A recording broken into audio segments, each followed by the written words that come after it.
Class 10-এর প্রথম অধ্যায় অর্থাৎ ইতিহাসের ধারণা।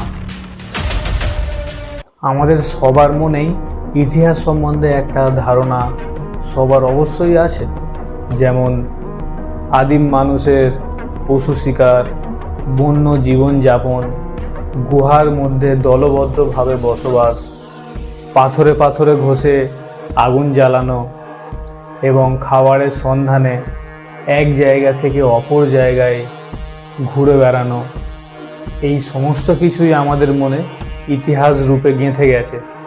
কিন্তু আমরা এই সমস্ত বিষয়বস্তু, এই যে প্রাচীনকালের আদিম মানুষের বন্য জীবনযাপন, এগুলো আমরা অনেক জুনিয়র ক্লাসেই অতিক্রম করে এসেছি এই সব ঘটনা।